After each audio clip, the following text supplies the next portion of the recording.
I am actually bringing out something from the recycle box, so to speak.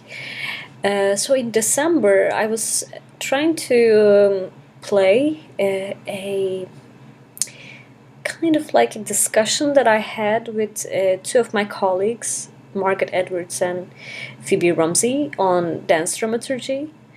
Um, but my internet connection was really bad. I was in Turkey, and for some reason the program didn't go through, basically. But I do want to bring that conversation back again because yesterday I was at a work in progress presentation at MoMA PS1. It was actually almost like a performance then presentation because the work was really strong and evolved. The piece was by Moriah Evans, and it had this tentative title called Vibrant Matter.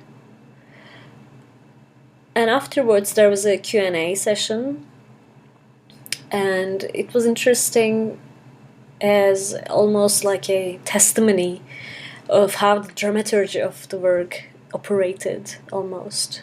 The questions kind of elicited that information, and Moriah was quite generous to answer the questions by the audience that revealed how the work functioned and what kinds of structures they were resisting and what kind of questions they were raising in the creative process. The piece features 3 dancers. Originally, Moriah is also present in the work as the 4th dancer, but the presentation was without her performing on in the choreography, but she was very present in the lighting box, let's say. She was giving directions or cues to the dancers as the presentation progressed. So it happened in MoMA PS1's dome. It's like a large tent. It's a theater in the round kind of setting, although it's not a theater technically, but it's created with a performing area in mind. It can have questionable flexibility and adaptability.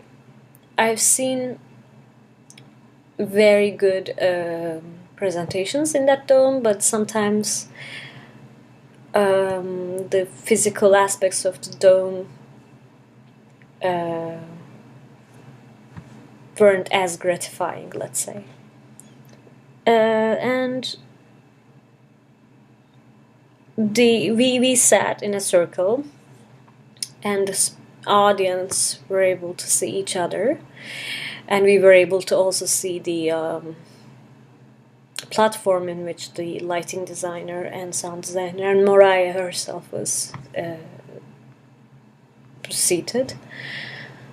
So she was visibly present, she was vocally present, she was authorially present, but in the Q&A, as you will hear, she's trying to find ways to circumvent that or resist that. And there are also interesting questions that challenge that motivation, which I have to admit that I agree. But one thing that was really interesting for me was the notion of audience. And I asked Moriah that question, and she revealed very honestly that audience is not yet part of the composition, part of the creative process, which is very understandable given the exploratory stage the work is in. Nevertheless, I do think that that question is very, very important. not only from a dramaturgical standpoint, but also at the very precise moment in a political sense. And I know that Moraia isn't a stranger to that question, because her other work with the Bureau for the Future of Choreography, called 1776, which has been recently performed at Gibney Dance, they were precisely pointing and actually choreographing, embodying that political condition of our times. Although this piece was temporarily right before Trump's revelation about his plan to abolish National Endowment for Arts. So it wasn't a secret, but it was premonitory almost. So the relationship with the audience, justifying our work in a certain context of society, of public, that's quite inevitable. And I know that Moraia's way of thinking, it's not like completely separated from that question, but at that particular case, maybe that was suspended. And our conversation with my friends from more than 2 months ago, oh my god, it's already end of March, so it's more than 3 months ago, 4 months ago. That conversation was also tracing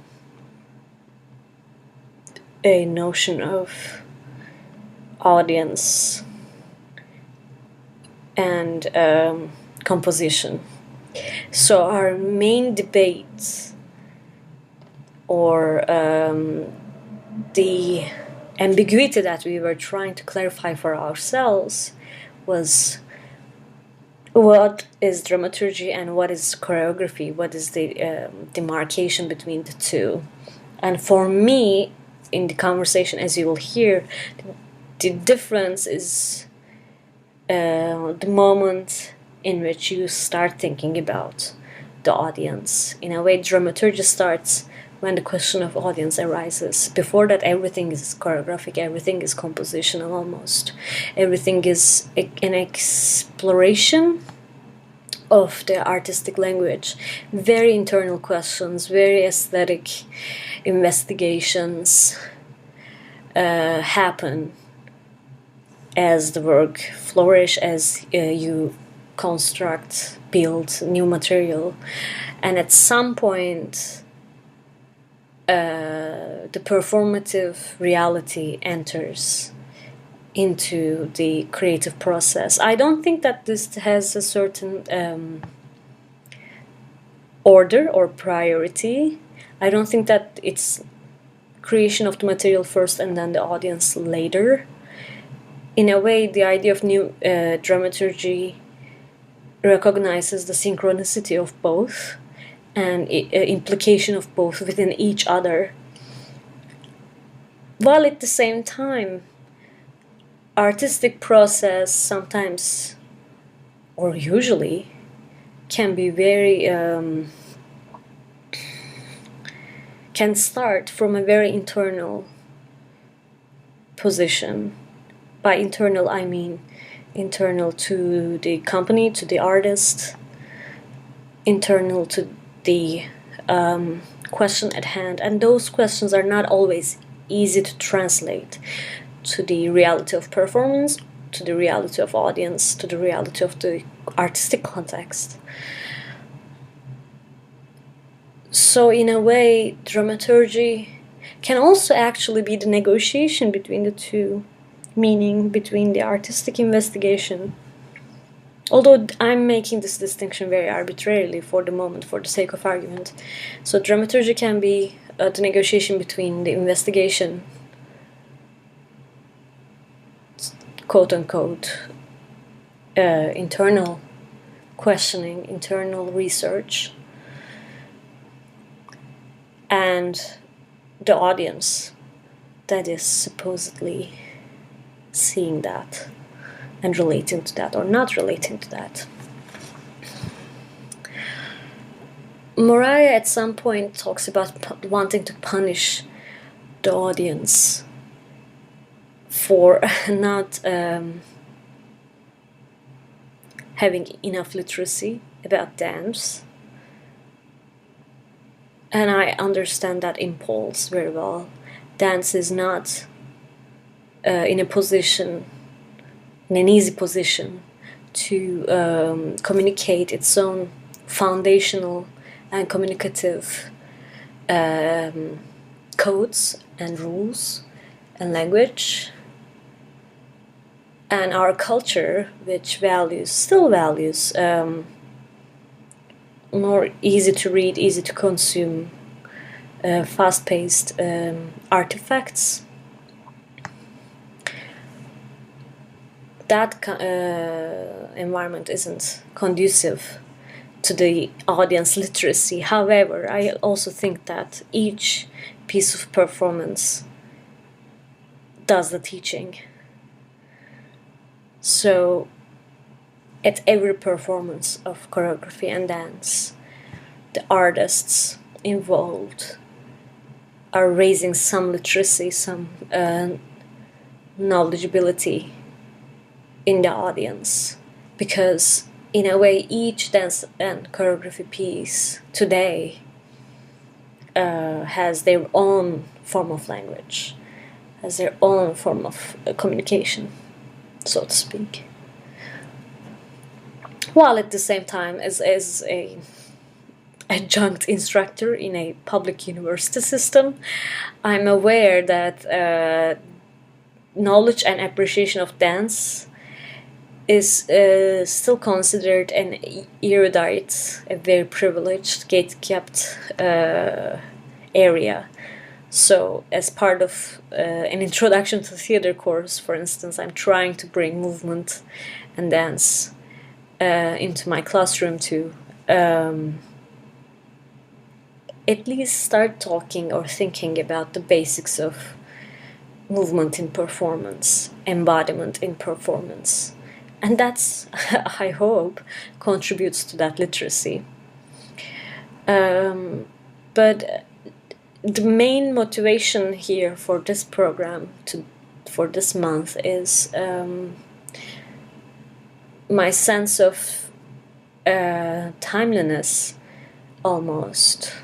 Or not timeliness, but correspondence, yes. That's a better word. Correspondence between our dialogue with my friends to the question and answer session that I attended yesterday. I think those sessions, they always make me uneasy about my own notions of what I saw versus the choreographer's intentions. They're usually different, if not incompatible. While at the same time I realize that those sessions can be an exposition of a work's dramaturgy, or a way of thinking about a work's dramaturgy, for better or worse, in a negational mode or in an explanatory mode, so to speak. And I thought that maybe bringing these two sessions together, we might arrive at a point of understanding what dance dramaturgy can be and can do, because I think it's still an area that we are exploring, that we are developing, on the move or in the making. So you can see this program as an exercise in thinking about what dance dramaturgy is, and in a way, first you hear the theoretical debate, and then the question and answer would be the notions put into practice almost. Again, the practice still a practice of speech, but they're located within a case, more palpable case. Although those who listen to this program, I think many of you haven't seen that work, so it will use your imaginations to think what kind of work, what kind of movement, what kind of choreography it might have been. But I think that's not central to the dialogues that happened yesterday. What's central is the very terms of speech about a performance, very terms of questioning about that embodiment and the ways of answering those questions. So I hope this month it will be full of speech and no music, but I hope it wouldn't get arduous and boring, and if it does, just skip and just find a random moment that might interest you, because I do believe in aleatory things. Oh, that keyword actually reminds me that as I was thinking, listening yesterday, Moraya talking about wanting to do with scoring and defining and cueing, I thought maybe an aleatory way of ordering things can be of help instead of linearity that she assumes to happen in a scoring situation. Although that's actually, now that I think of it, it's pretty Merce Cunningham, but that wasn't precisely what I was thinking. I was thinking aleatory in the sense of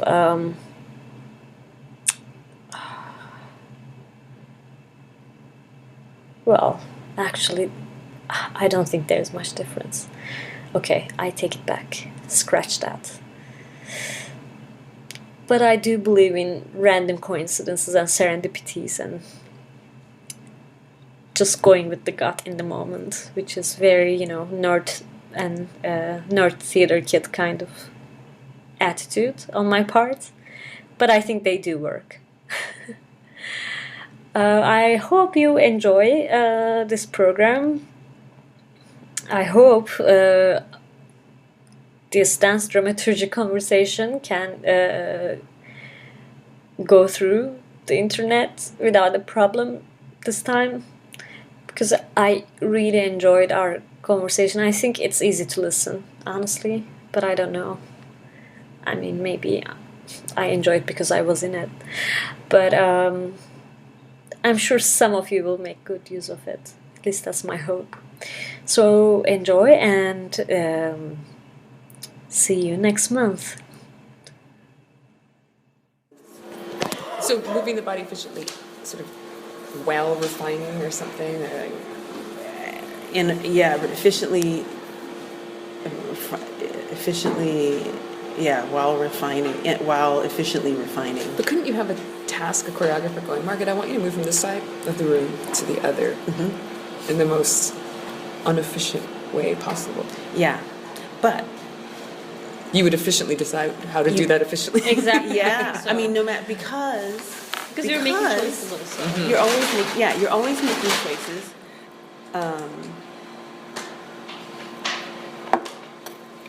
And there's also the showing value, like like how you feel about as a dancer or as a dancer choreographer. Yeah. About a movement, like whether it's efficient or inefficient, changes when you also take into consideration that someone else will be watching. So sometimes certain things are done for the sake of visibility too, unfortunately or fortunately, but that's the case, right? Yeah. So even when you're creating inefficiency, let's say, I mean, you might make a choice not to go into that direction too, but usually what happens is that you also take care that that choice is visible. like the inefficiency is visible. Right, Right. That's which right. requires you to make Which- efficient choices. Right. So where would we put, And, so, and artful choice. See, and so for me, there's something and about creative as well. Yeah. creative, but okay. So I thought I had to think about this a lot when I was working with teenagers and trying to get them to understand not just art, like that thing on the wall, but the process of it, right? And that it's always you're always refining something, right? Even when it's meant to be messy, there's a refinement to the messiness, right? so would you say choreography is the process of refining movement across time? Not is. I would say it's part of, Yeah. because there is also an end point, Yeah. Right. right? The thing you decide to show. Okay, so our Yes. choreography is in the process branch has your refining. Yeah. Yeah. And the efficiency also- comes in there. Yeah, efficiency comes in there, but I think also, like you say, in the showing, right?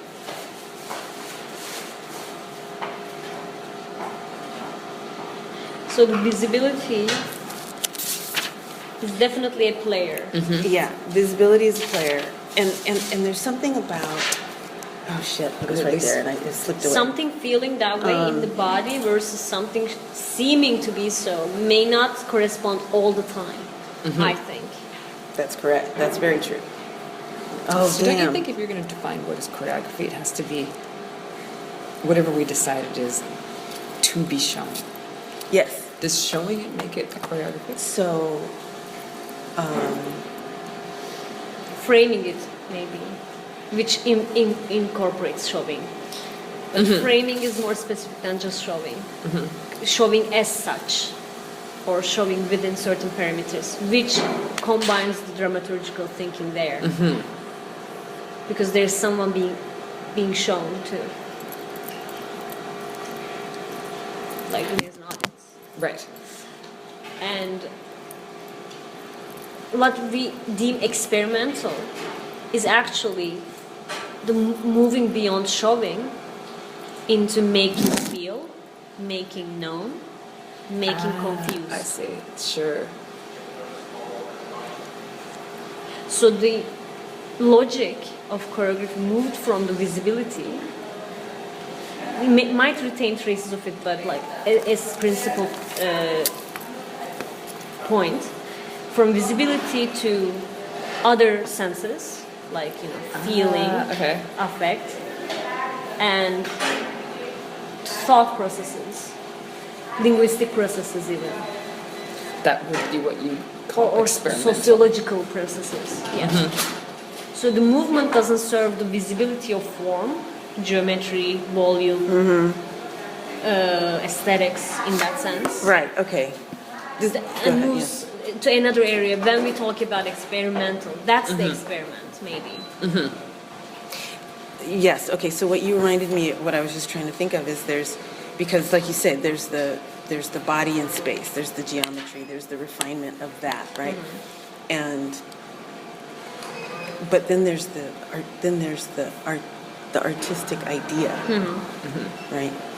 So would you say choreography is bringing an artistic idea Always. Always. to In Swan Lake as much as in Show Must Go On. As much as I gotta find her. So,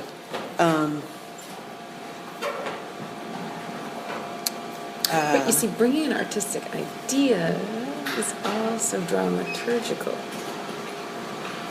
True. yes, actually, so I've been asking myself this question: what's the difference between dramaturgy and choreography? Yeah. So Yeah, what do you- that's how we what we're- started yeah. too. This Yeah. is, yeah.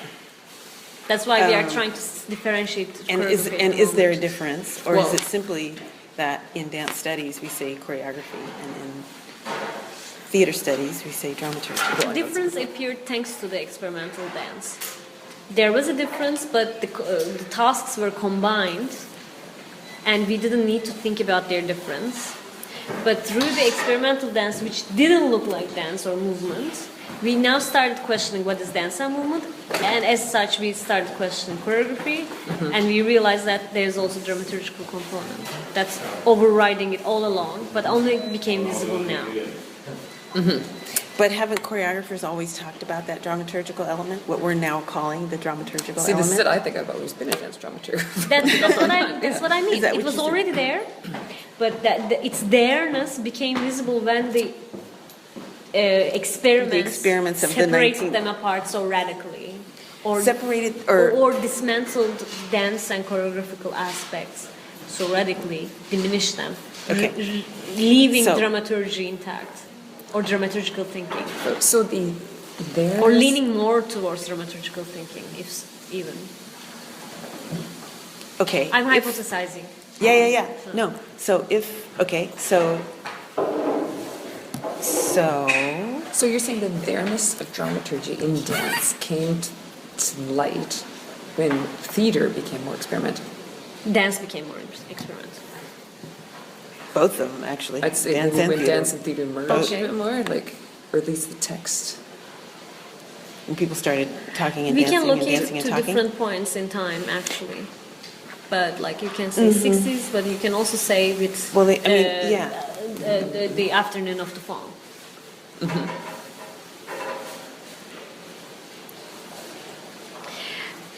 I mean, when we say experimental, what is it experimenting with? That question answers a lot of things actually about the relationship between dance and dramaturgy and choreography. So I would say experimental is moving away from technique. That might be one. Yeah. Why do you think that way? Well, because you're not going with any previously established. Well, what about moving away from One an technique to outer another, technique? maybe. Because I was going to say like your inner technique of your body is still part of the. That's an experimental thought. Yeah. So what was Duncan doing?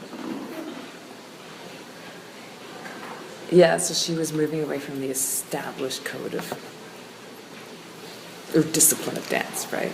Yeah. To Aesthetic. create another discipline. Aesthetic, Mm-hmm, you know, she's moving away from the aesthetics, from Meaning the world. meaning, Yeah. the process. Yeah. Do you think she meant to create a technique, or did that Yeah, just sort of happen as? she founded a school. Come on, that's puts the stamp of But I don't know if that's what she set out to do from the beginning. Is that like sort of the end of the arc of experimental? You've got like something totally opposite of what's going on. That's a good question. And I then don't have an she answer then for that. became something that was totally founded, and then others. But no, I sincerely think that these people were moving away for the sake of creating another kind of vocabulary. I don't think that it happens in a vacuum and then they realize. But Yeah. her claim, right, was freedom. Yeah, of the right? body. Yeah, of the yeah. body, right? Freedom of the body. But This even is her freedom claim. is a technique. Right, absolutely, yeah. Right. So that's a pretty interesting point. Freedom is, well, and that's what I mean. So in the inverse of that for me is this thing about efficiency and art and artifice. Like, as far as I'm concerned, anything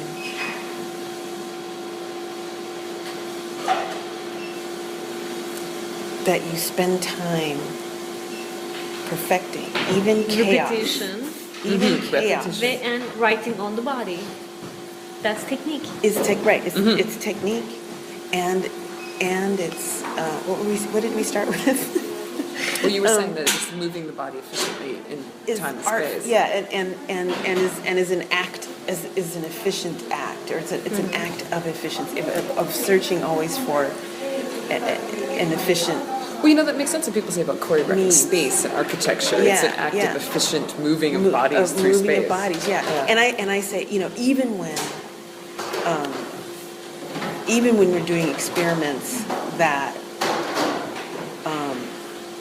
are going against, say, you know, like Established, yeah. whatever, right? And there's there's this idea of, for some, right? There's this idea of chaos on stage, or you know, this idea about improv, right? It's like as if that improvisation performed, right? There's improvisation that you use for process, right? Developing, but when you do improv as performance, that's still art. That's artful choices. right? That's art. It's actually Constant. even more requires technique. More, right, yeah.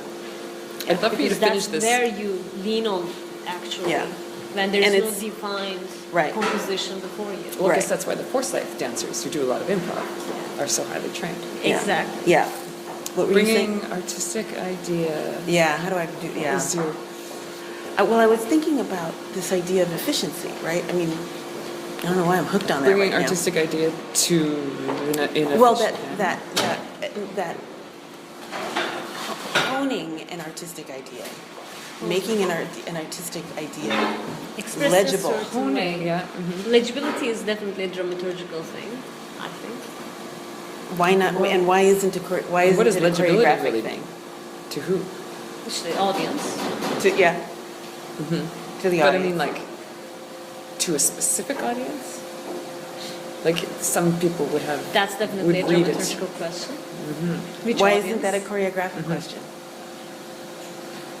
And I'm genuinely asking because No, yeah. I still don't. Making of the honestly, I movement don't is know that I really choreographical, but understand legibility the difference. asks questions about the spectator and who is watching, and what are the cultural grounds on which that can be read. Okay. So that's a dramaturgical question. Okay. Oh, I see. So if you're specifically okay. saying, I want to make this legible to a Japanese Buto audience, that's a dramaturgical Or choice. even like, Yeah. let's say there's a ubiquitous audience, but I still want to make an idea legible out of chaos.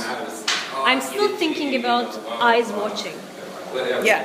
I'm not only thinking about movement itself, I'm thinking about the visibility. Yeah. And that's dramaturgical, I think. Yeah. Yeah.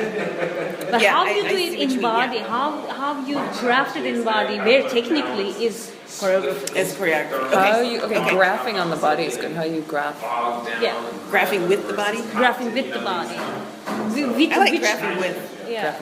I prefer graphing with rather than graphing on. Yeah, I don't think However, it's on. Yeah, but what gets grafted on the body is the technique.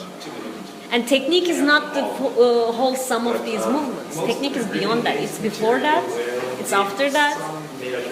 Technique is the way, like in the you kung mean fu. like what the dancers are bringing with them into yeah. the room. Yeah, and also learning to incorporate for later. It's again what they're incorporating and learning is not the movements and their order necessarily, but the way of doing them, the way that they carry their weight, Yes. the way that they time Yes, themselves. I would agree. So I was at a Ron K. Brown dance workshop last night. Oh. Oh my God, I can't tell you how happy it made me. Oh, wow. Yeah, let me know when you're taking You know, these it just workshops. like I was just like scanning the other, and it like was like it's tomorrow. Like it literally was like one of those things. So I'm sorry, but I will. So Next if you time I put will. yourself in his shoes, So- what do you think he would say? What is choreography? Like, he's a pretty specific. Oh my gosh.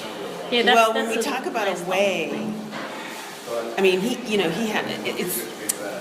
So the thing that I was noticing, because his movement quality movement comes quality. from his movement quality. Is that a technique? Yeah, that's the technique. Yeah. That's technique. His movement quality comes from, the impulse for his movement quality comes from dancing in clubs, being a club dancer. Right. We were talking about this, yeah. Okay. And then, yes, he has some other kinds of other more conventional dance training, and then he also has, and then also part of that is more of the traditions from the diaspora. So Orisha dance, Senegalese sabar, and other forms from Ivory Coast. And all those all of forms are these- highly technical. Yeah. They're highly technical. Actually, if you And- don't move your hand in one way, you completely miss it. You miss it, yeah.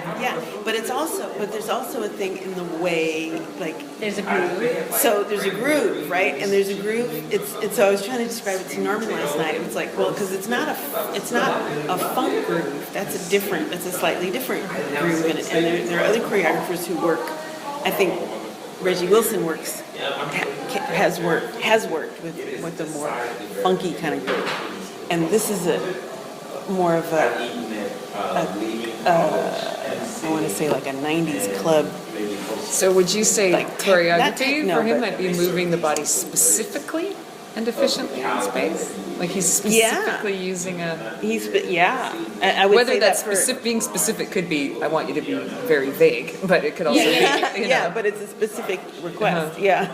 I think we're always already more inclined to specificity than vagueness. Vagueness actually has to be, searched for, sought for, articulated even, like almost contradictorily. But like nothing is actually that way when you start paying attention to it, at least. Right, so that echo and coma piece, there's nothing is vague right. about Nothing. it. I mean, Right. So do you- who's doing the watching? That's the important question. So do you think improv... For instance, when Yvonne Reiner was doing the trio, I went to this workshop that they taught. Someone who was licensed to teach it taught it to a group of dancers and non-dancers. She started by saying that since Yvonne was very strong in her calves, thighs. The whole choreography is heavy on thigh muscles. Even though that piece is supposed to not repeat anything, Yeah, and not privilege any not part. privilege any part, Right. not resemble anything, so on and so Yeah, forth. yeah. But the technique that grafted on the body, for this case, that has already changed the body, brought back to this new experiment for dismantling the technique. Okay, Right. well, this is the book Developed- that right. talks about that. It's Lawrence Lope, The Poetics of Contemporary Dance, which is taking a look at the actual dancers. So in Trio A... Lupe. Yeah. It's beautiful so far. It's very complicated, but she's basically saying, like, you have to make sure to look at exactly what the body... I think I have it, but I still you're am not working sure. with has all its things too. It's not just the plant or the empty slate. Right. So Yeah, of Yvonne course. Rainer has this, favors this. Like everybody's got their movement signature. Right. Which different choreographers, like some I've worked with, are like, no, I don't want you to be this specific person. I want you to make, like you're saying, make it your own. Right. Or You know. And this is actually Anthony kind Kraut of would say, going like there's all this experimental dance, but what they're missing is like this body that's dancing also has this whole part that's coming through, and it's difficult to. So another side of this is the work of Brenda Dixon Gottschalk. I Black dancing body. Not digging the Africanist presence, because that's one thing. But then she goes to talk about the body, right? So that's where we started. When I got it right was the body, and in her book, the Black Dancing Body, she really kind of charts the ways that the Black dancing body is. It's bringing all of this. Yeah, it's already filled with It's its already meaning filled with or its meaning, physicality, but it's also already not. filled with other things. It's not filled with other things, and it's not what contemporary. At least it's not a ballet body, right? Black bodies are not ballet bodies. They're not lean lined, but so so there are all these kinds of choreographies that Black bodies are not supposed to do. I see. Right? Because they're not. And they're still. But you know what's interesting is I was looking at one of those posters of the Rockettes in the subway. Yeah.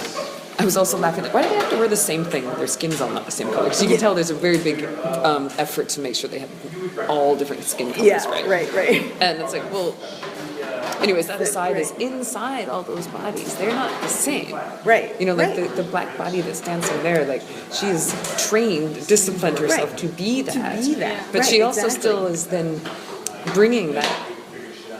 Like each of those, that's what's so sad about the Rockettes, right? Is they each have all these things inside of them that are Right, and they're turned into all the same thing. Yeah. Yeah, just different shapes. But sorry, the other thing I was going to say is about that is that not all Black bodies are the same, and that was one of the frustrating things for me about when she was writing about it. It's like she went There's down. individualities she got to white very bodies, but not essentialist. no individuality for left Essentialist in her description of kind of typical Black bodies, and it's like Yeah, it's muscular And I'm like, and and I'm like, well, no, but it's a particular kind of muscular. It's Right. not, because I'm muscular, but the way she was describing it, I don't fit the black body she was talking about, because, and one of the things it talks about a lot is feet, right?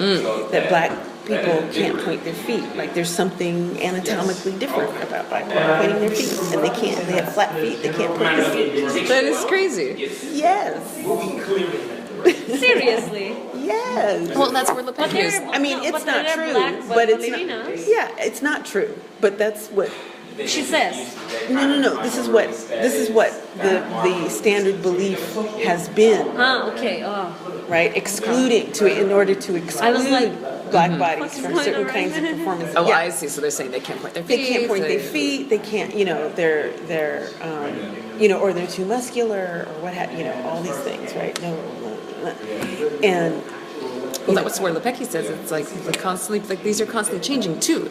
right. You can change your feet too, like I know. all sorts of bodies are absolutely plastic. They're Yeah. bodies are Oh, entirely bodies plastic, Yeah, totally. plastic. That sounds right. Yeah. So, anyway, in thinking about what we were saying about, particular choreographer develops a technique based on what their body can do. right. So what is choreography? Would that be some sort of like the choreographer is a body, right? It's interpreting Right. the bodily Yeah. of the choreographer onto bodies of another. Would that not be Not some every sort of, case, I think. Not in all cases. or not putting it onto, but like Well, as since we were at SDHS, it was in court. It was about the topic was appropriation and so in Anthea's talk she talked. That was one of the things she said was it's like, well, how do you learn how to dance without appropriating someone else's movement? That's how you learn moves. That's how you learn, right? Is by By looking and appropriating, doing. looking Yeah. and doing, right, Yeah. and then taking it and putting it on Yeah. and trying, Even in the most abstract cases. I know. Well, Yeah. I could split up like the 15 styles or teachers that make me dance the way I do. Yeah. Like, and that's Right. my technique, which then goes on other people I've taught. Right. But it's that's Right. kind of the way it and, flows. and I Yeah. became, for a period of time, I was the muse of my choreographer in Los Angeles because for whatever reason, he liked the way my body interpreted his movement. Right. Which is fine. Now, what is it about your body that did that? I guess so. It's not just about It is his what I'm saying is different. movement. It's your It's my your doing of his- individual. my Yeah. individual doing of his And not only your body, but also your mind too. Yeah. Yeah, Like right. it's not only about your physical capacity, Sure. but your Yeah. decisions. And your decisions, how and your what- perception. and your your decisions, your perception, and also what your Or affects too. say again. Your affects too. Your affect, right? That you're what are you and yeah. So would you say something Yeah. like choreography could be the decision, perception, and affect of one body?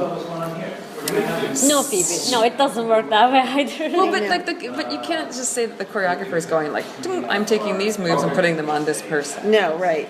They never do that. I don't. No, so like there's something about this. Like if I'm doing something on it's It's a negotiation of what you want to do and what you know or guess I can be doing. I mean, you can still challenge me, and because I'm malleable, but I'm malleable to a certain degree. I can't be like 5.6, right? And I can't do a jump, let's say. So you negotiate your desire to make me jump with what I can offer, but also you train me a little to achieve that point. Right. So it's a process. Yeah. So you reconfigure me to a certain degree, Yes. see. and I try to do what you want of me. See, and I also forced you to If say I'm exactly what I cooperative. wanted you to say. The negotiation of what you know and what you think the dancer you're setting it on can do. And somehow almost the verb choreography is reconfiguring another one's body to suit, which gets really troubled when you're the choreographer and the dancer, Yeah. Yeah. right? We haven't gotten into that.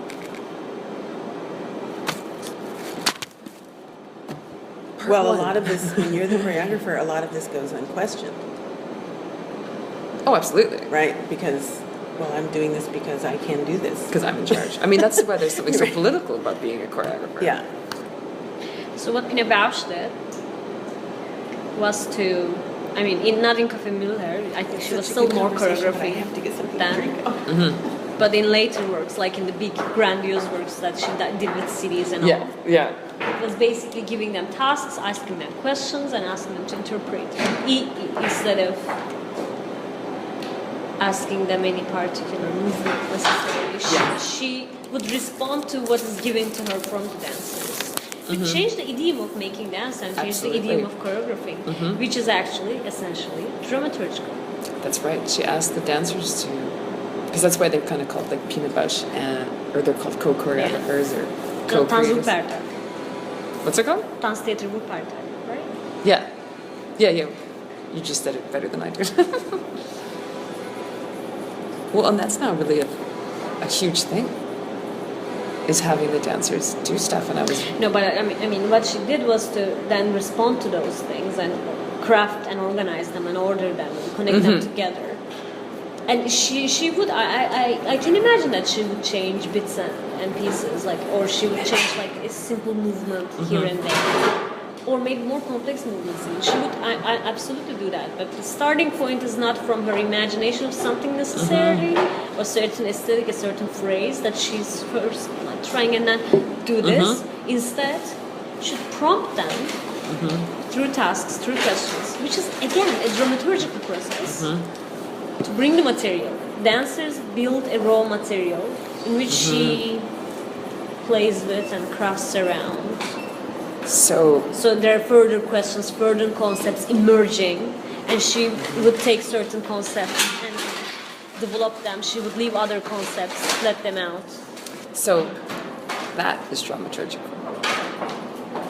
As much as it's choreographical, that's where it gets enmeshed. That's the thing.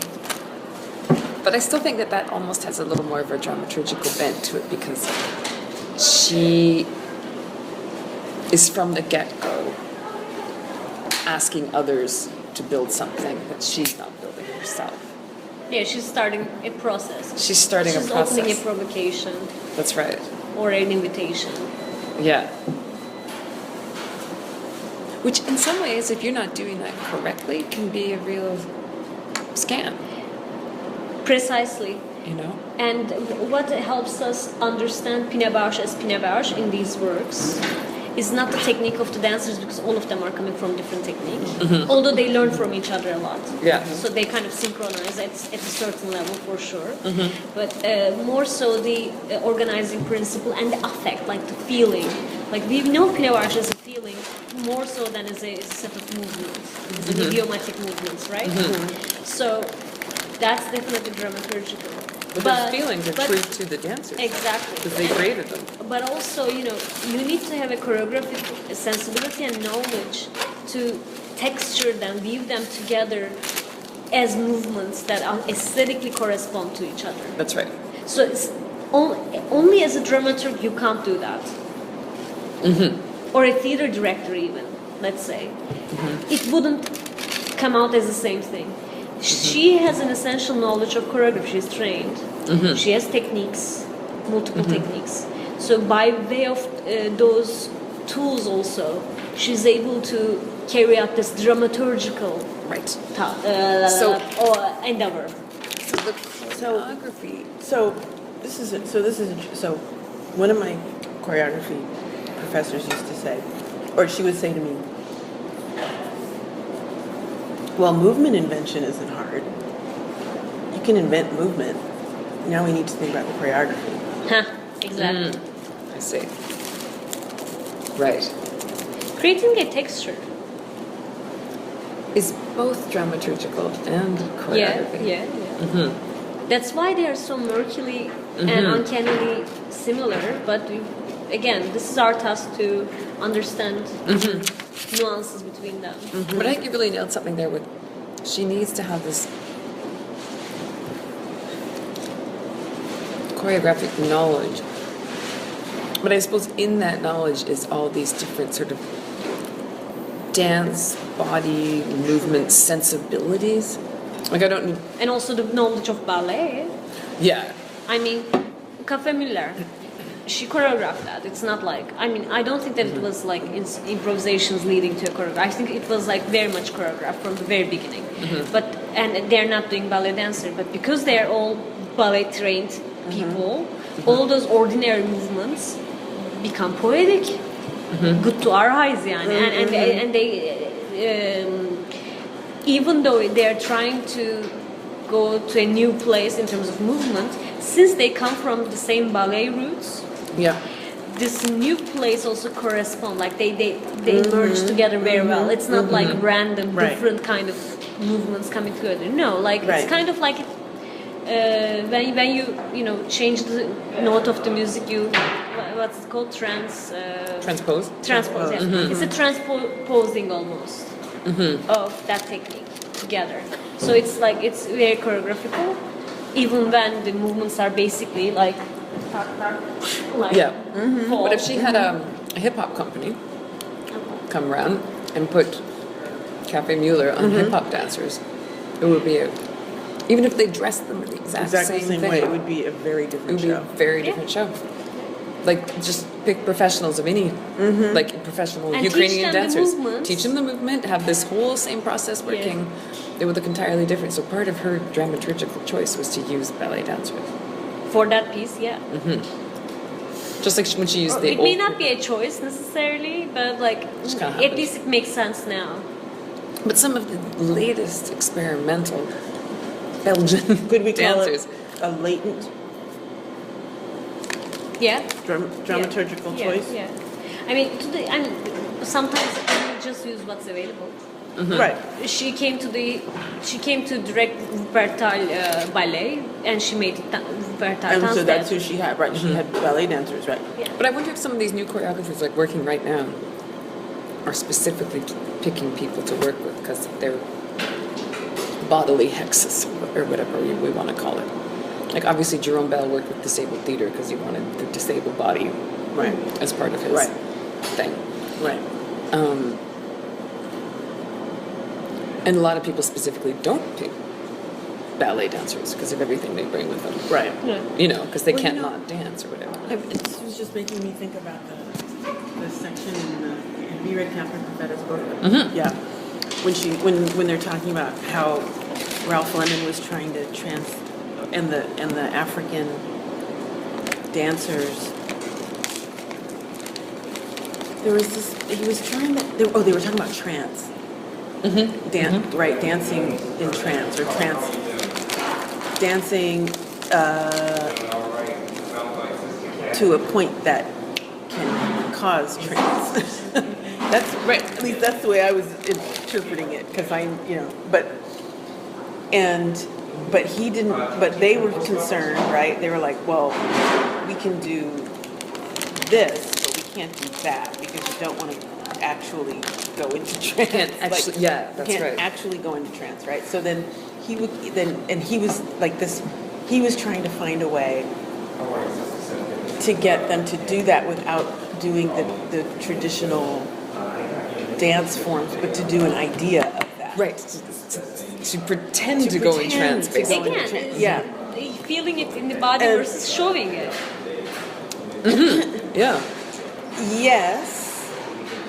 But what was interesting to me was that he wanted them, excuse me, to do an idea of the trance, and then he was going to do an idea of their idea of the trance, And they didn't want to do it. and they didn't want to do it. They're like, no, trance is like, Like, trance is going a into thing. trance through dance is part of their culture. Yeah. And like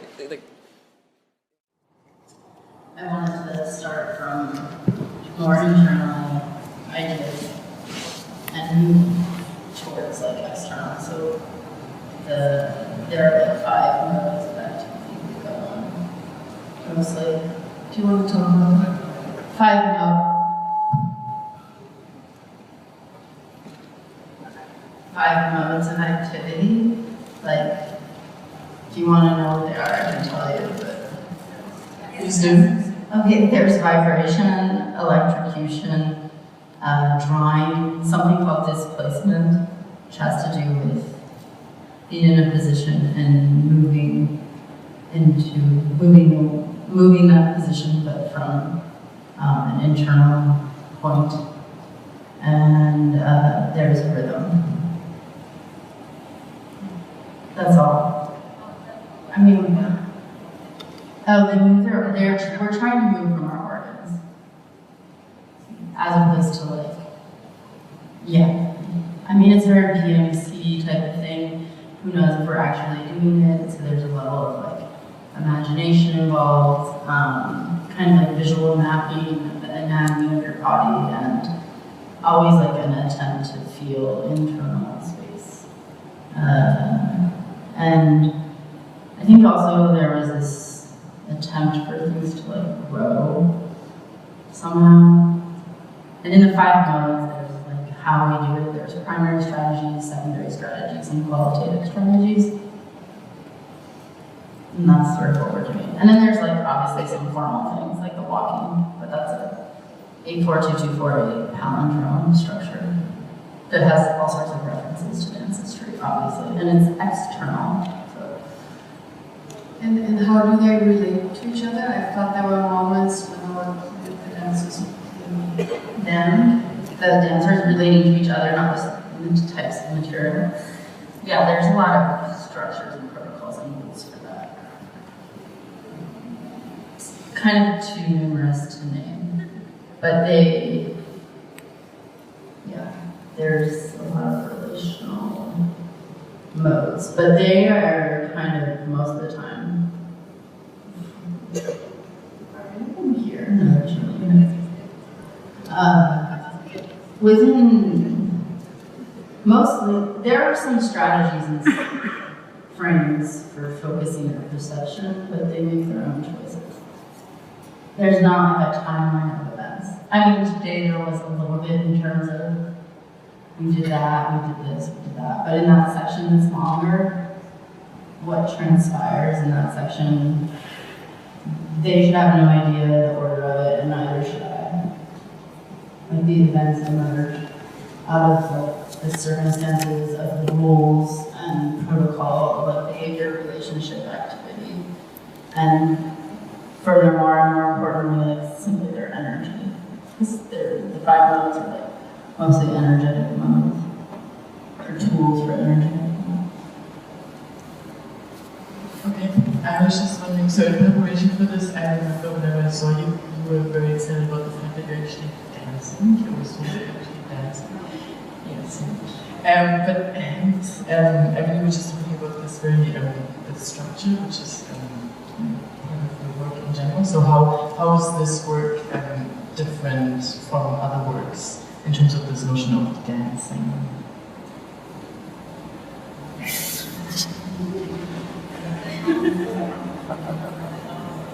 I don't know, honestly. I feel like I'm always like, or I'm one of many people, that like sits around or like we as a field, let's say people who are trying to make experimental dancing are busy thinking about the difference between dance and choreography. So I think that is a long-standing practice, or at least when I would reference it, in terms of my references, 15 to 20 years ahead of me, people giving thought to that question, if not like way before that, honestly. And I would say, yeah, I think other works of mine dealt with that question more directly or in a dichotomy kind of thing. This one, I don't know. I think is it a dance? I don't know. Maybe. There's no choreography, or it's alive, but I'm trying to maybe get rid of some structural laws and imprint things on the body, or like a cue system. Ultimately, I'd like to get rid of kind of like cueing mechanisms that would produce a linear path through time and space, and something that's like way more networked and like just there's like a gestation period after which things grow. So the choreography, the material itself produces choreography. As opposed to choreography, like killing the dance, or making the dance happen, or, I don't know. It's probably limited comments I'm making, so for all the 5,000 people who have opinions, please just chime in. How did electrocution? You know, honestly, it just did. Like, I don't know. We were doing it. I think before I even started, it was like those 5 months. And to be completely honest, I'm unfortunately very honest. Probably to my detriment. I just like proposed them and stuck with them. There's kind of a subconscious like thing. I was just interested in textures. Sometimes electrocution, vibration, and rhythm, depending on the range or of energy that's applied to execute them, or like certain qualitative aspects of the approach to those things, they can look very similar. And that's something like we were working on, trying to figure out how to be as specific as possible. And we're like a small way there, I think.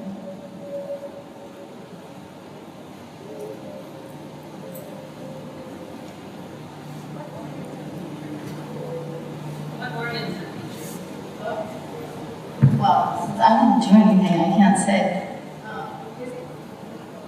They do all of them. There's no like,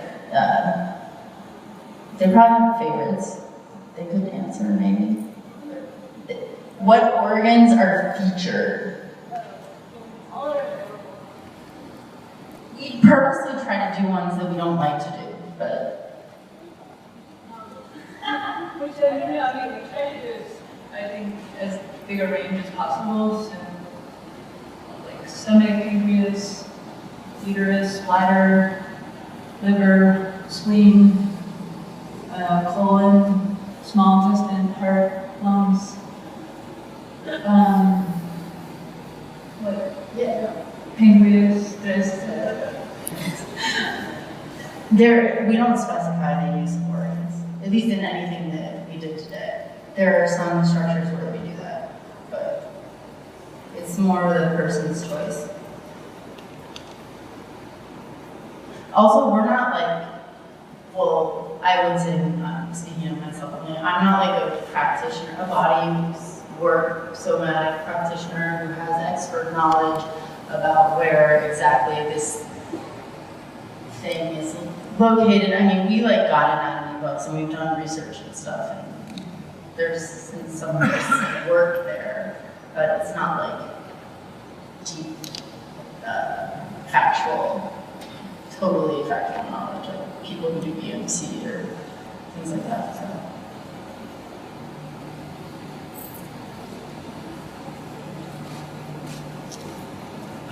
When you say that you want to get rid of the queuing systems in your work, does that include for you queuing the dancers live yourself as a performer and taking yourself out of that kind of interactive role with them? Or is that a part of the structure that serves a purpose beyond the queuing that you were talking about eliminating before? Yeah, I should not. Well, I'm not sure yet, right now, like, what's practical. I'm just being in the dance. I'm gonna be in the dance. But I was a little too busy with the Bureau project, so I couldn't manage it. But yeah, I do think the queuing, I don't want to have to perform authorship. It's not the long-term project. Hopefully in a year from now, that doesn't transpire. But today, it had to, given, also too, like, it's kind of a big thing for us doing this like very internal stuff. It's like, kind of feels very female-centric to me.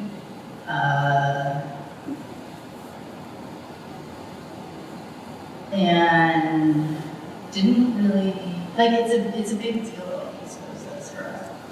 So the cueing stuff also was used too as like a safety mechanisms, I think, for exposing the thing out, like where it's at, like to this many people all of a sudden.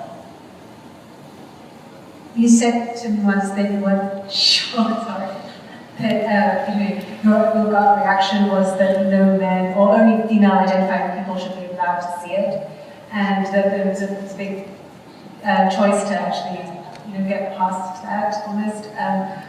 How have you felt it kind of evolve over the last 5 months?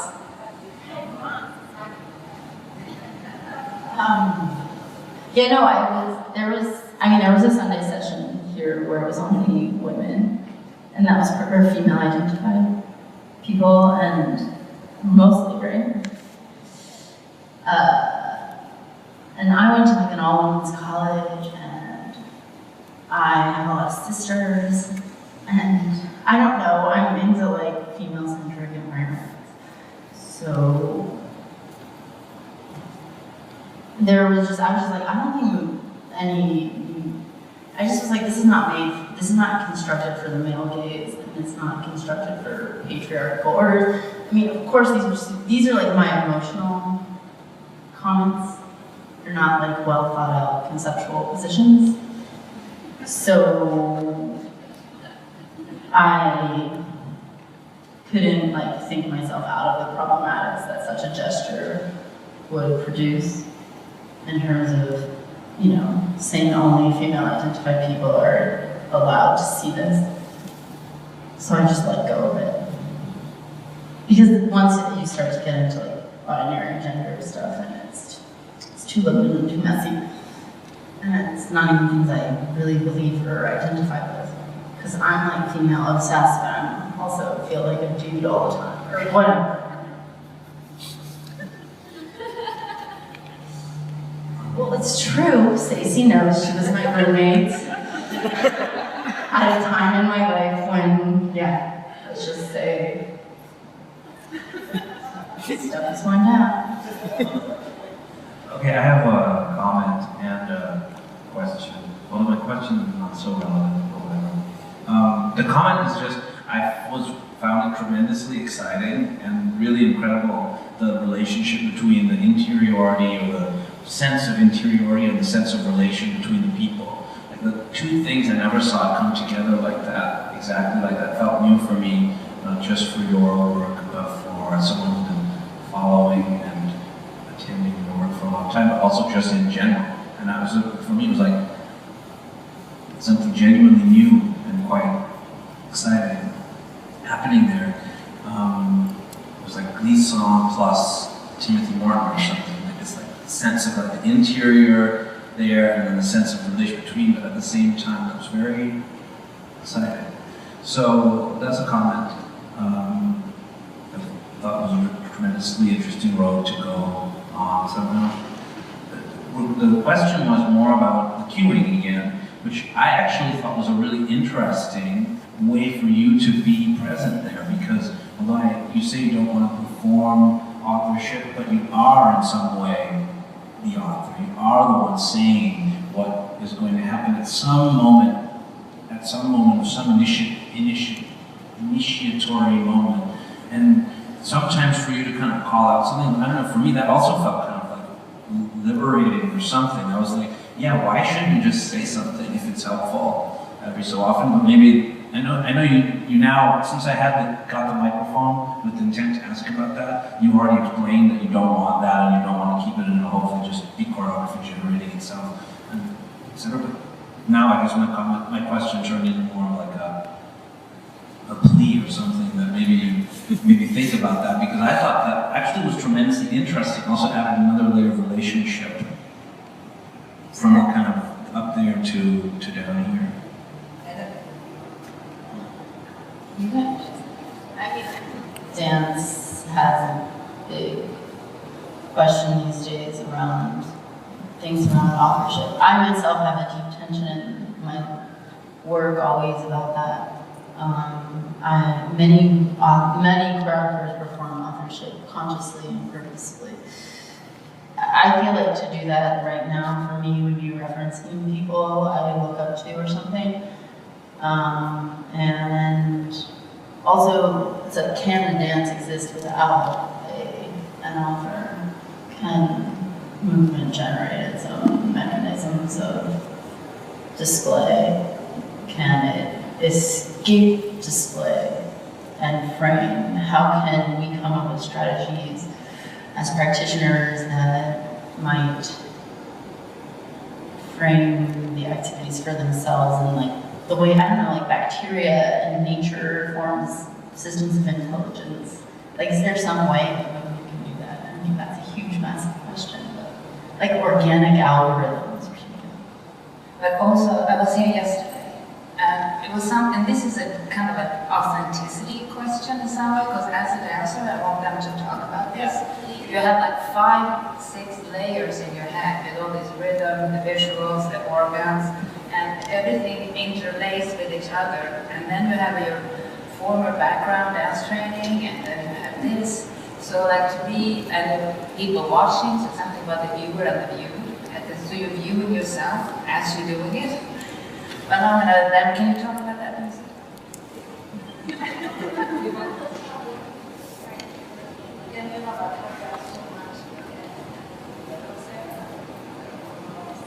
How to be present or something? I guess it's like something that we are working on a lot. It's very hard. I feel like I don't really know what to say in response to that. I don't know if I'm always thinking about how to be like authentic so much as like dropped into this kind of non-performative environment, I guess. But sometimes you don't know, and that's the cue that she was giving yesterday, as you know, for when you're not in it. Like she's screaming, like sometimes it helps to have an outside voice to put you back into, oh yeah, relax, or relax, you know, so you have something that helps you go out from that. I think also like there's multiple cues, like there's the cueing from Mariah, but then there's like cueing within cueing within cueing, so I think, I don't know, we're trying to get rid of all of it, right? Well, or that like the material has some cueing systems in itself, or like a network of choices. Like, let's say there's a reading for 5 minutes. You want to select an answer. There's like a network of choices, and I don't think those would be cues. To me, cues mean like domino, timeline, event structure, and I think we're trying to think more like mesh stuff and range of choices. I mean, that has, I'm sure lots of other artists have already thought this, they've done it, maybe. But can there be like a formal, intentional rigor that's constructed from a body around that type of protocol? That is, it's not really game protocol or task protocol or improv sport protocol, but it's something else.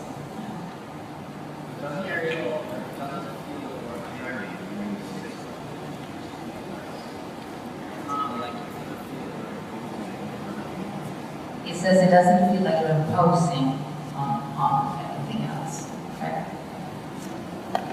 I was just going to say that I really appreciate the femaleness of it also, and I really appreciate that it was research, but the actual research resides in the dance, not something you've written about it. But I also think that it's kind of time that as a, you know, whatever this group is in the world or in New York, wherever it is, but to start interrogating this anti-authorship thing, because it starts to become like the idea of de-skilling the work and not having an authorship.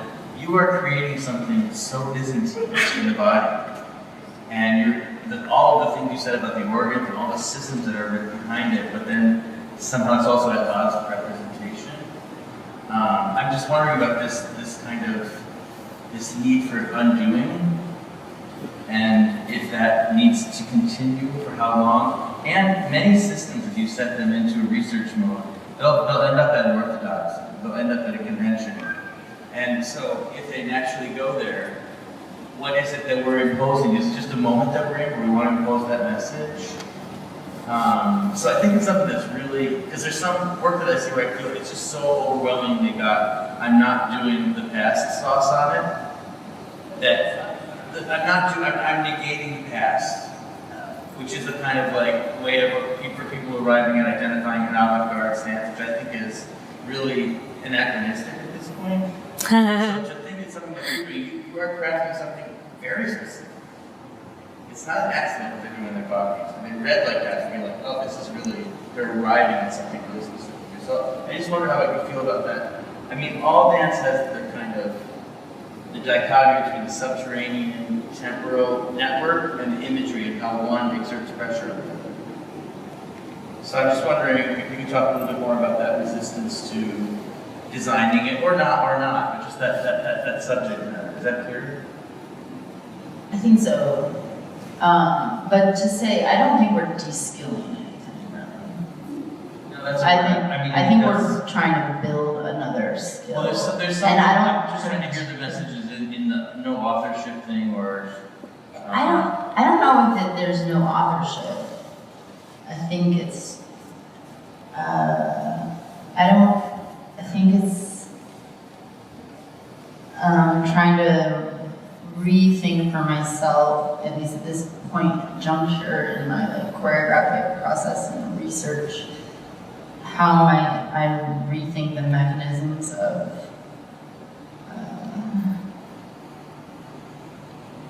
authorship.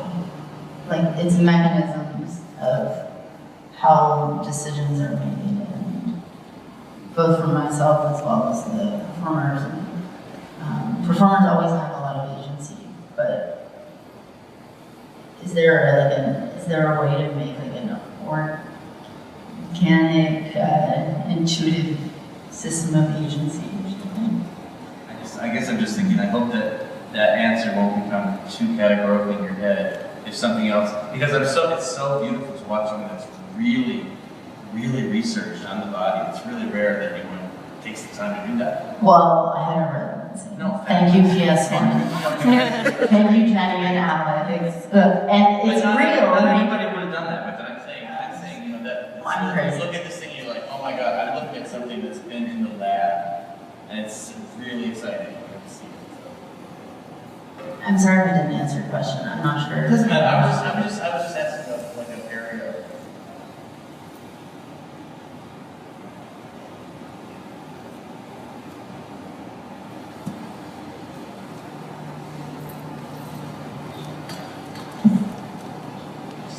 Each performer had a very different affect and mode of expressing emotion or not that seemed to flicker from moment to moment for some, and for others be more static. So knowing how to control that was yeah, I mean, the last piece I made, Encounter, was dealing a lot with like affect, and this piece is, I think, like it integrates some of that research, just in terms of how I'm approaching the body and what is permissible in terms of affect on the part of performers. But it's really, in an ideal space, we're trying to have a tremendous amount of integrity about the affect that gets produced, so that it comes from yourself, and that it's a consequence of your activity. It's not put on or produced. Sometimes it will be, like, for example, when I do electrocution, I really have to perform for myself the experience of it. It gets like very theatrical, I would say, and not as physical somehow. And I don't know if you've heard them, but they say things like fake, fall, deep. I don't know, we have like words that we say to ourselves when we kind of are in sort of this internal space and we feel like it isn't honest or as precise as we would like it. But we each decide for ourselves, kind of thing. I mean, sometimes we'll give feedback to each other. Anything anyone wants to add, like, about that?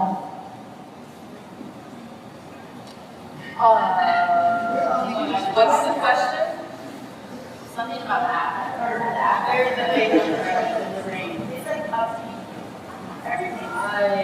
It's very easy to be fake in the.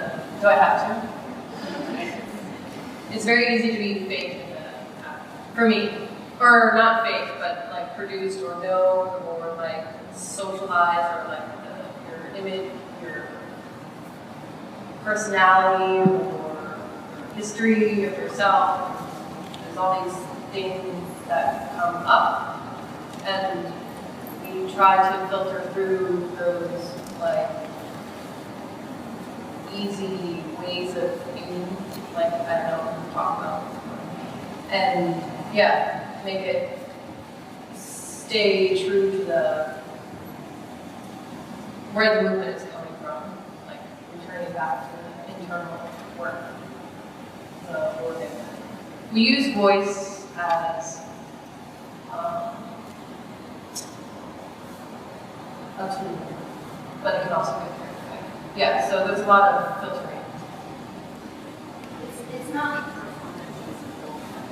like in the loss. Like it's important at this stage that it's like has this crazy manic urgency, sort of. Or I mean, I want it that way. We have discussions about like, yeah, my taste as a directorial position in relationship to how they're feeling something went or whatever. And more just trying to observe stuff, yes, spend time.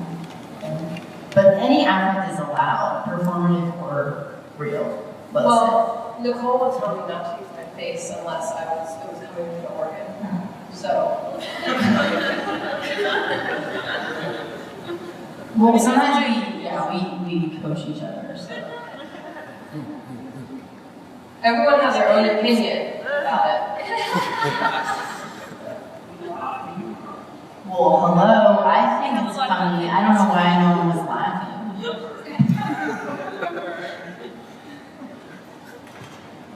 We were laughing at it.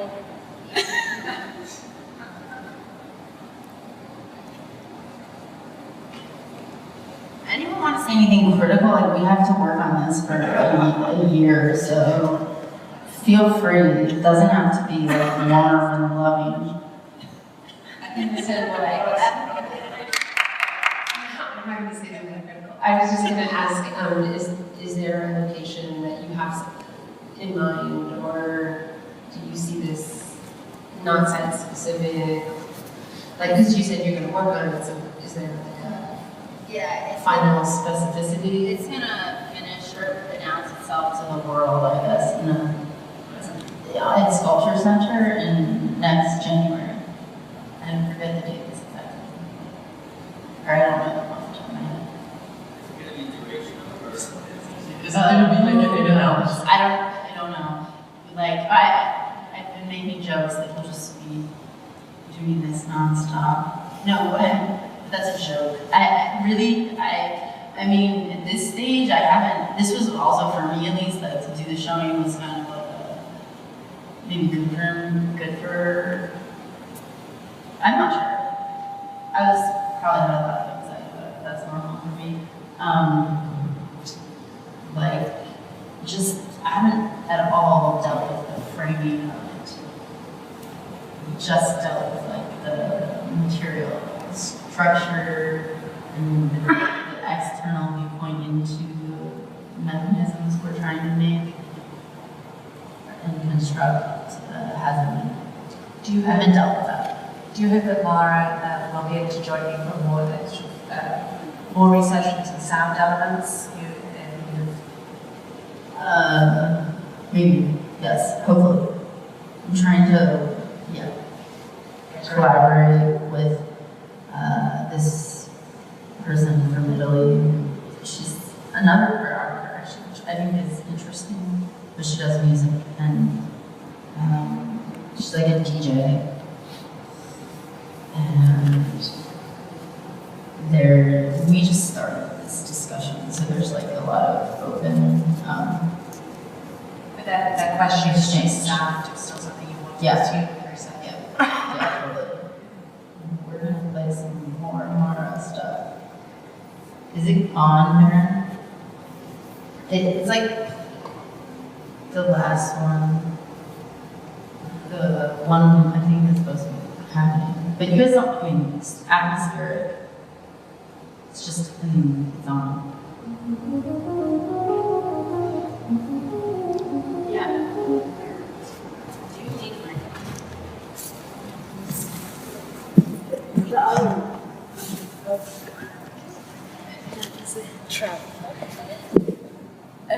So you kind of start to talk about it, but like, how do you locate the audience in this working progress showing, and also how you'll think about it in the next steps of this work? And the second smaller question is about the costumes, like bodysuits. I mean, I think I saw bodysuits in another work of yours, and I'm wondering, yeah, I mean, they were different in that work which you show at St. Mark's, but I was wondering if it's kind of like, if it's a sign for you, or...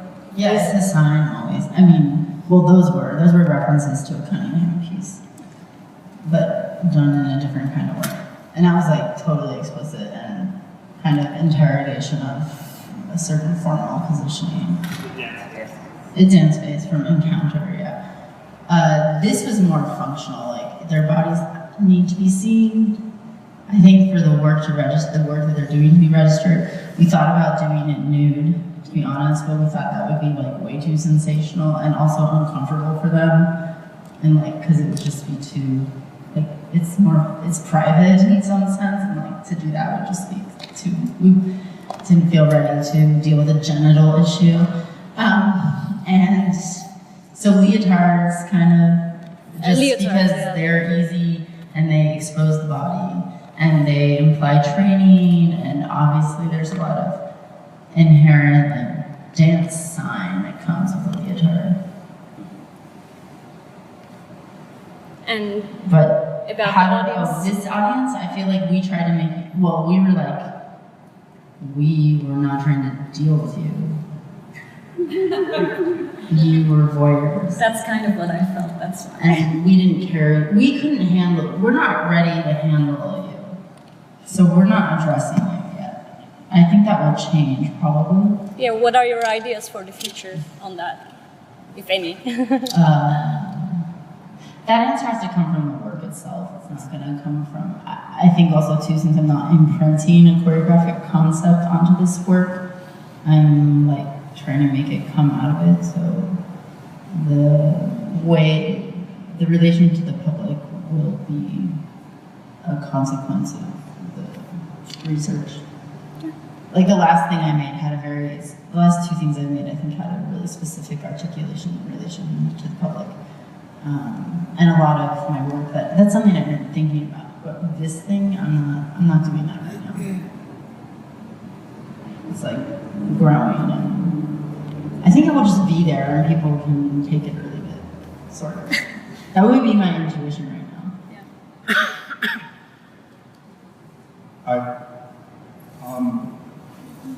In some ways, from watching the performance, it felt like there was an element of sort of mimetic kind of satire on everyday emotions or emotions that we experience in regular life. What do you think is the sort of line between representation and expressionism in the dance? How do you sort of negotiate those two, and what limits did you place on representation in your choreography, to the extent that it was choreographed? I mean, that's a really good question.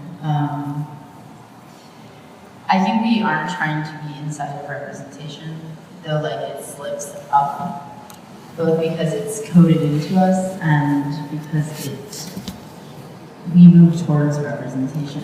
And one way in which we communicate is through naming, like internally to what we're doing, as well as like all of us. We produce signs in order to give to signify. So that type of thing is happening for sure, even though we try to avoid representation and to a certain extent.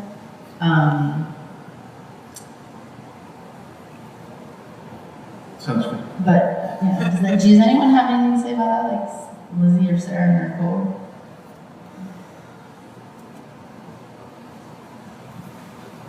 Yeah, I mean, I think there are times, like, strategies we have when it is intentional to some extent. But generally, it's, like, not what we're aiming for. We do these, like, we have roles. Sometimes in, like, our protocols or in our, like, things we work on and setups, we have, like, roles. And those roles, some of them are, like, default roles that exist, let's say, in dance production, like the director, the choreographer, the dancer, the technician, and we exchange position in those roles. And that's like one way in which like we engage representation, I would say, in terms of how to occupy a role. And in some of the structures, let's say someone is has a more initiation role. But that's like a step. I think in my ideal universe, all those roles would be interchangeable.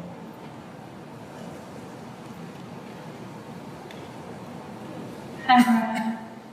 Hi. Can you talk about how your approach changes when you perform at like Dance Space, or when you perform here at PS1 in the museum, or when you're going to be at Sculpture Center, or at the Whitney, or like how, I don't know, this seemed like an evening length work. It was long. I was really into it when people left. It's like, yeah, you're not hardcore, get out. Get out of the room. What are you trying to do? Have a nice Sunday? Fanatics only. There's my relationship to the audience. Punish them. No, make them try to be literate in dance. Like, I think that we have a huge problem as a form that like doesn't inspire literacy about what we're doing. It inspires consumption, or like a lot of the structures that present mechanisms for consumption. People go to the theater for lots of reasons, but one of those reasons is to like,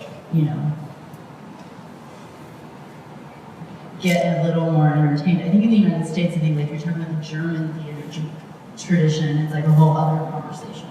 Because it's like very serious and has a really rigorous like history and protocol and state-funded mechanisms to look it up. But the whole thing about museum or knowledge production site, I mean, I honestly deal with that site by site, like in a really specific way. Like the site produces all these architectures or institutions have their protocols and mechanisms that are choreographic inherently, that condition how we interface, how we are a cast audience, how we are a cast visitor, how we are directed to be and embody ourselves as the public. So, like I would say, in all of my work, regardless of what it is, I'm always taking on that question of the choreographic interface that the institution produces onto the public itself. And I would say, like, for me, it's one of my responsibilities as a choreographer to deal with that. A lot of institutions, especially, I mean, I don't think in this instance I really dealt with it, because this is a showing. It's like not.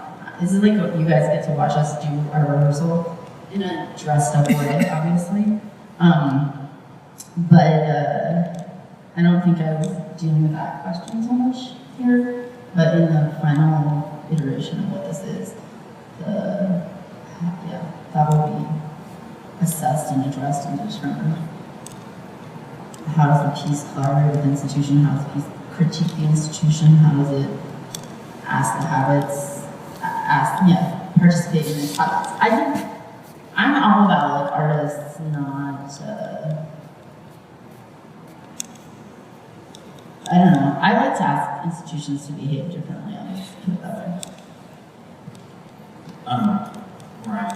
Can you talk about how it's different from a leader of dancing, like having 4 people versus 3 people in the piece?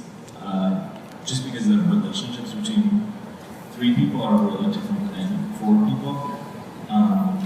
And you talk about the roles, so like how that might fit into that and touch and all that. Sure, sure. I mean, it is way different. Like 3 is like 1, 1, 2, 1, 3. 4 doesn't get that much more complex though. So, yeah, I mean, the role structures that I did, though, most of them were for 3. So, sometimes I was in like,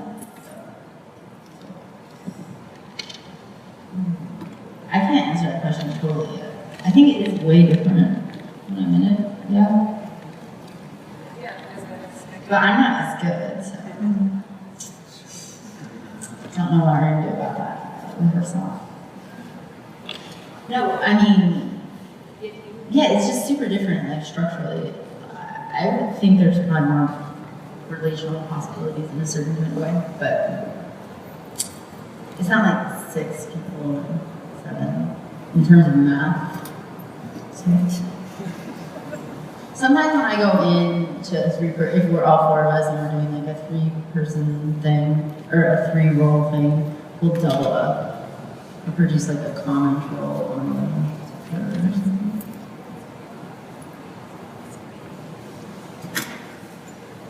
Ready?